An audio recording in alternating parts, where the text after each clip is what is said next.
Bonjour, je suis content de vous retrouver. Aujourd'hui, on parle de problèmes de douleur à la colonne vertébrale et les conseils que je vais vous donner, oui, sont inspirés de vos questions que vous m'avez posées sur les réseaux sociaux. Vous pouvez trouver plusieurs des conseils, des exercices que je vous donne aujourd'hui dans mon livre 99 façons de soulager les douleurs au dos et au cou. Et vous vous souvenez que ces conseils et ces exercices ne remplacent pas les recommandations d'un professionnel de la santé. Maintenant, lorsqu'on parle de la bosse de bison, qu'est-ce qui provoque cette forme arrondie qu'on va décrire comme une bosse de bison? Bien, d'abord, il y a du tissu adipeux, je vais vous le montrer dans quelques secondes, donc du gras. Et ce gras-là, ben, c'est une accumulation physique d'un tissu. Alors, ce n'est pas des exercices, ça n'enlève pas le gras. Si on continue, on a aussi une scoliose, donc un dos qui est en forme de S ou en forme de C. On a aussi des processus dégénératifs comme l'arthrose. Les surfaces articulaires vont être différentes et peut-être qu'il y aura une déformation du cou. On a aussi une raideur articulaire ou des raideurs musculaires ou des tensions qui vont se manifester. Et on a d'autres éléments aussi. Il y en a vraiment plusieurs, c'est pas exhaustif, mais une attitude posturale. Alors, il y a plusieurs éléments qui nous portent à se placer de cette façon-là. Et quand je vous parlais du gras, ben, c'est ce qu'il y en est. Vous voyez, c'est vraiment un surplus de gras. Il y a des problèmes de santé qui augmentent le risque qu'on ait un ajout de gras dans cette région-là du cou, certaines maladies chroniques. Et je le répète, lorsqu'on a du gras, comme vous voyez à l'écran, ce ne sont pas des exercices qui vont faire la différence. Alors là, il y a deux illustrations. À droite, le gras, et à gauche, l'attitude posturale qui provoque cette bosse-là. Mais parfois, on a vraiment une combinaison des deux, comme je vous dis. Alors, oui, des exercices peuvent corriger ce qui est à gauche, mais les exercices ne peuvent pas corriger ce qui est à droite pour ce qui est du gras. Alors, je vous montre cette bosse de bison. Alors, on voit, c'est assez clair sur la photo, que ce n'est pas seulement la personne qui se tient de cette façon-là, qui provoque une modification de la forme de la région cervicale, de la région dorsale. Mais s'il y a du gras qui s'est ajouté au niveau cervical, bien, évidemment, ce n'est pas des exercices qui vont changer ça, mais on peut quand même avoir une attitude posturale en flexion. Alors, qu'est-ce qu'on peut faire pour modifier ça? Bien, d'abord, se rappeler de préserver l'alignement tête, épaule, bassin.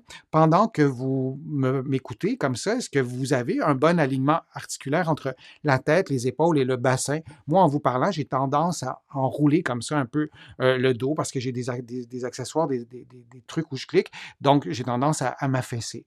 Mais comme je me vois en même temps, ben, j'ai un petit rappel visuel. Alors, ce rappel visuel-là, on ne l'a pas tout le temps. Alors, c'est intéressant si on veut modifier sa posture. C'est même pas anodin si on a un téléphone intelligent, un smartphone ou un ordinateur, de quelques fois par jour, pendant une journée ou deux ou une semaine ou deux, d'avoir des rappels pour que ça devienne un automatisme. C'est la première chose à faire. Par contre, lorsqu'on tente de modifier sa posture, s'il y a une raideur qui est là, c'est une raideur musculaire, par exemple, mais ce n'est pas seulement la volonté qui fera en sorte de corriger notre posture. On doit aussi assouplir les muscles. Donc, il ne faut pas oublier cet aspect-là non plus. Ce n'est pas uniquement une question d'alignement articulaire. Je vais vous montrer quelques exercices. On va les faire ensemble. C'est des exercices qui ne sont pas si simples que ça. Donc, vous voyez, il y a un mouvement qui est combiné, que je vous montre, et c'est quelque chose qui est intéressant à faire. Vous placez vos poings vis-à-vis le thorax, comme vous le voyez, et vous allez incliner et ensuite faire une rotation. Je vous montre l'exercice encore quelques secondes, et moi, je vous invite à le faire en même temps que moi, ce que vous voyez à l'écran, pour vous en souvenir, parce que lorsque vous le faites au moins une fois ou deux pendant la vidéo, ça vous permet de mieux vous en souvenir parce que on a tous une mémoire motrice. Alors, faites-le durant la vidéo et l'axe d'inclinaison doit se trouver au niveau des points et ensuite, on ajoute une rotation.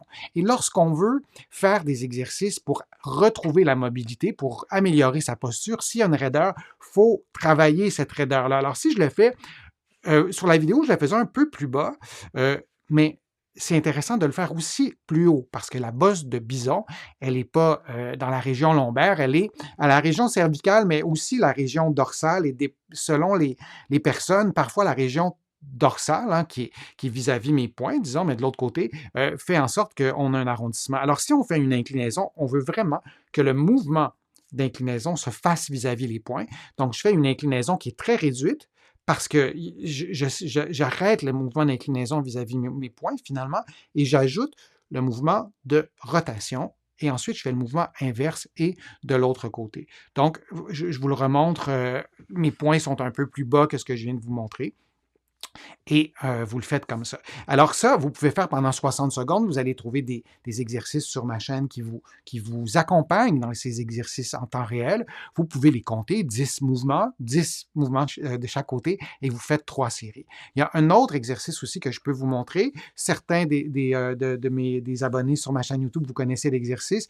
Vous allez d'abord vous assurer d'avoir un bon alignement tête, épaules, bassin, et ensuite, vous allez enrouler les épaules vers l'avant et vers l'arrière. Et vous avez vu précédemment aussi ce que j'ai fait, c'est que je lève les épaules le plus haut possible et ensuite, je vais les relâcher, mais vraiment, on prend le temps de relâcher ses épaules. Donc, l'idée, c'est qu'on lève les épaules le plus haut possible, on revient à la position neutre, on enroule les épaules le plus haut possible et on revient à la position neutre et on fait ça pendant 60 secondes. Mais pendant tout ce temps-là, c'est vraiment essentiel de garder un bon alignement entre la tête, les épaules et le bassin et ça vous donne un exercice supplémentaire pour travailler cette bosse de bison, entre guillemets. Et il y a un autre exercice aussi qui est le mouvement d'extension cervicale haute. Alors, on stimule, on mobilise une autre partie du corps plutôt que de s'intéresser à la région dorsale, on s'intéresse à la région cervicale. Alors, vous voyez par rapport à mon cou, vous voyez la différence de mouvement. Et vous pouvez ajouter les mains comme vous voyez à l'écran. Ça permet de supporter un petit peu plus ou de soutenir un petit peu plus cette région du cou. Vous le voyez de profil pour pouvoir, pour certaines personnes, c'est beaucoup plus confortable de placer les mains. Et là aussi, vous pouvez faire, je ne ferai peut-être pas 60 secondes la première fois, vous pouvez faire le mouvement 5-10 fois, peut-être un 30 secondes en tout et vous revenez à la position de départ. Alors, c'est 3 exercices que vous pouvez faire pour tenter de corriger cette bosse de bison qu'on va retrouver. Souvent, les exercices ne font pas tout. C'est important de consulter, de comprendre ce qui se passe. Ici, c'est un ajout ou un supplément ou du gras, c'est-à-dire qui s'est infiltré ou qui s'est ajouté dans la région cervicale. Bien là, parlez-en à votre médecin si c'est quelque chose qui vous dérange, voir pour s'il y a quelque chose à faire. Et peut-être aussi voir s'il n'y a pas un problème de santé sous-jacent. Et le gras qui serait présent serait plus un indicateur de ce problème de santé. Je vous remercie d'avoir été là. J'espère que les conseils ou les exercices ou les suggestions d'exercices vous ont été utiles. Si vous avez envie de me poser des questions, vous pouvez le faire sur le fil de discussion. Je lis toutes les questions. Je réponds à quelques-unes des questions et sinon, j'essaie d'y répondre dans des vidéos comme j'ai fait aujourd'hui. Je vous invite aussi à faire une contribution. Vous le savez, sans vos contributions, je ne parviendrai pas à vous produire autant de contenu et ça me fait plaisir de le faire. Vous pouvez faire une contribution directement sur YouTube en cliquant sur le petit cœur j'aime. Vous pouvez aussi le faire sur mon site web, le www.denisfortier.ca. Vous allez voir, c'est simple, vous cliquez sur contribution et vous allez pouvoir aussi sur mon site web vous abonner à l'infolettre. Vous allez trouver aussi beaucoup d'informations dans mes livres que vous allez trouver au Québec, mais aussi de l'autre côté de l'Atlantique, notamment mon livre qui s'intitule « 99 façons de soulager les douleurs au dos et au cou ». Et vous allez trouver aussi les autres de mes livres aussi avec d'autres renseignements, d'autres conseils. Et je vous invite à me faire part de vos lectures. Ça me fait toujours plaisir de recevoir vos commentaires. Alors, je vous dis à une prochaine fois et à un prochain direct, à une prochaine vidéo. À bientôt.